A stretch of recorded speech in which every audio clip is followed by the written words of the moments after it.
السلام علیکم ناظرین، نیوز وائز میں خوش آمدید۔ میں افتخار شرازی۔ ناظرین، اگر دیکھیں تو ملک میں سیاسی حالات تو بڑے عرصے سے ابتری کا شکار ہیں، لیکن ملک کی تاریخ میں پہلی بار معیشت کوئی زبوں حالی اس سے پہلے ہم نے شاید کہیں نہیں دیکھی کہ بار بار یہ آوازیں اب سننے کو ملتی ہیں ہمیں کہ پاکستان خدا نخواستہ ڈیفالٹ ہونے جا رہا ہے۔ اگرچہ اس حکومت نے اس پارلیمان کا آخری بجٹ دے دیا ہے، اس بجٹ کو بھی بڑا ایک مایوس کن بجٹ قرار دیا جا رہا ہے، اس کے اوپر بھی بڑی تنقید ہو رہی ہے، لیکن کیا ان حالات میں اس سے بہتر بجٹ بھی ہو سکتا تھا کہ نہیں ہو سکتا تھا؟ اور ایسے میں کہ اگر آنے والے وقت میں ہمیں IMF پروگرام نہ ملا تو کیا پاکستان ڈیفالٹ سے بچ پائے گا کہ نہیں؟ اور اس کے ساتھ ہم دیکھیں ناظرین تو الیکشن کے انعقاد کے حوالے سے بھی بڑے سوالات اٹھ رہے ہیں۔ خود اتحادی حکومت کے جو سربراہ ہیں ایک طرح سے PDM کے سربراہ مولانا فضل الرحمان صاحب، وہ بھی کوئی زیادہ اس معاملے میں یقین سے یہ نہیں کہہ سکتے کہ کیا الیکشن اسی سال ہوں گے یا اس میں تاخیر ہو سکتی ہے۔ اگر ہوئی تو اس کے لیے آئین اور قانون کہیں اجازت دیتا ہے، کوشچن موجود ہے کہ نہیں ہے، اس پہ بھی بات کریں گے۔ اور ساتھ میں یہ بھی کہ اتحادی اب جو جماعتیں ہیں وہ بھی آپس میں گلے شکوے کرتے نظر آ رہی ہیں، اور کہیں ایک پارٹی کو ختم کرنے کی باتیں ہو رہی ہیں تو کئی نئی پارٹیاں جنم بھی لے رہی ہیں۔ اس ملک کی سیاست اور معیشت کس ڈگر پہ جا رہی ہے، اور اس پہ گفتگو کریں گے۔ ہمارے ساتھ آج پھر سے موجود ہیں نابق وزیر اعظم پاکستان مسلم لیگ کے سینئر رہنما شاہد خاقان عباسی سر۔ سر بہت شکریہ اگین وقت دینے کے لیے۔ سر جاننا پہلے تو یہ چاہیں گے بجٹ آ گیا، زیادہ اس کو ویلکم نہیں کیا جا رہا، کیا آپ کے خیال میں موجودہ حالات میں اس سے بہتر بجٹ ہو سکتا تھا، یا یہی آپ کے خیال میں وزیر خزانہ دے سکتے تو جو دیا انہوں نے؟ دیکھیں، پاکستان کا بجٹ آپ بھی بنا سکتے ہیں، کوئی مشکل نہیں رہا سر۔ مجھے تو بھی نہیں پتا، آپ یقین کریں پھر بھی آپ بنا سکتے ہیں۔ اچھا، انٹرسٹنگ۔ کیونکہ جتنی وفاقی حکومت کی آمدن ہے وہ سود بھی پورا نہیں کرتی، وہ تو ایسے ہی ہے، ٹھیک ہے نا۔ اس کے بعد قرضہ لیں، بجٹ بنا لیں، جو مرضی کریں۔ تو سر قرضے اب آرام سے مل پائیں گے؟ ہمیں تو IMF پروگرام نہیں مل پا رہا۔ یہ کہ گھر کے قرضے ہیں، یہ پاکستانی روپے میں قرضہ لینا ہے تو لیں اور اب بجٹ بنا لیں، جو مرضی بجٹ بنا لیں۔ سر وہ قرضے واپس بھی تو کرنے ہیں نا پھر بعد وہ تو اگلا دیکھے گا نا۔ جو آئے گا۔ ہمارا تو یہی رویہ رہا ہے کہ ہم نے قرضے لے کے گزارا کرنا ہے۔ یعنی آج آپ سود بھی کا ایک حصہ بھی قرضہ لے کر پورا کر رہے ہیں، دفاع کا تمام اخراجات قرضے پہ، ڈیولپمنٹ قرضے پہ، اور حکومت کا اخراجات قرضے پہ۔ یہ چار بڑی مدیں ہیں، چاروں 3.25 قرضے پہ ہیں۔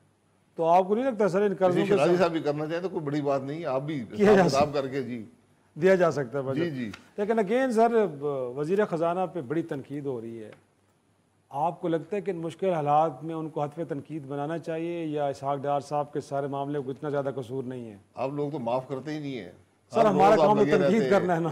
نہیں دیکھیے، وزیر خزانہ بھی ایک حد تک ہی کچھ کر سکتے ہیں نا۔ جس چیز کی بنیاد ہی میں ہی خرابی ہو اس کو درست کرنا ان کے بس کی بات نہیں ہے۔ تو بہرحال مینیج کرتے ہیں، یہی ہر وزیر خزانہ کا کام ہوتا ہے، لیکن ہمیں اب ذرا فنڈامنٹلز کو درست کرنا ہوگا، ہم اس طرح نہیں چل سکتے۔ یہ بڑی واضح بات ہو گئی ہے۔ اگلے سال سود کا اس سے بھی بڑا حصہ قرضہ لے کر پورا کرنا پڑے گا، کیونکہ قرضہ بڑھ چکا ہوگا، سود بھی بڑھ چکا ہوگا، صحیح۔ باقی پھر تمام چیزیں قرضہ لے کر۔ اور اسحاق ڈار صاحب کا یہ کہنا ہے کہ کیونکہ تحریک انصاف کی حکومت پچھلے 3.5 برسوں میں جو انہوں نے قرضے لیے، گویا کہ 71 برسوں کے 74 برسوں کے جو قرضوں کا 98%، تو آپ کو لگتا ہے کہ تحریک انصاف کے اینڈ پہ جو قرضے لیے گئے ہیں بہرحال اس نے آج اس اکانومی کو اس نہج پہ آ کے کھڑا کیا ہے؟ جی بالکل۔ یہ اگر آپ نے چونکہ آپ نے کریکشنز نہیں کی تو یہ معاملہ بڑھتا جائے گا۔ صحیح۔ اب یہ ایک سال میں بھی آپ نے بے انتہا قرضہ لیا ہے، اس اگلے سال میں بھی بے انتہا قرضہ لینا پڑے گا، 7-8 ہزار ارب قرضہ یہاں بھی لینا پڑے گا۔ صحیح۔ اگر ٹارگیٹس ریونیو میٹ ہو گئے، نہیں ہوئے تو پھر 500 ہزار اور لینا پڑے گا۔ لیکن وہ ریفارمز کی ضرور بات ہوتی ہے، وہ ریفارمز کون سے ہیں، وہ گتھی کس کے پاس ہے جو کھولے گا تو اس میں سے کچھ حل نکلیں گے اور اس کے نتیجے میں پاکستان کی اکانومی ٹھیک ہو جائے گی؟ تو ہیں کیا سر؟ ممیز کون سے ہیں؟ انکم کیسے جنریٹ کرنی ہے، اپنے اخراجات کو اپنی آمدن سے کیسے کم رکھنا ہے؟ سر آپ اس ملک کے پرائم منسٹر رہے ہیں تو کہیں نہ کہیں آپ نے بھی ڈائگنوز تو کیا ہوگا کہ یہ بیماریاں ہیں جن کو ٹھیک کرنا ہے۔ بنیادیں درست کرنی پڑیں گی، بنیاد خراب ہے۔ اچھا، آپ انڈائریکٹ ٹیکسیشن پہ گزارا کر رہے ہیں، ڈائریکٹ ٹیکسیشن ہے نہیں، ہم نے اس کو مزید خراب کر دیا، نان فائلر کی اسکیم بنا دی۔ اس ملک کے لوگ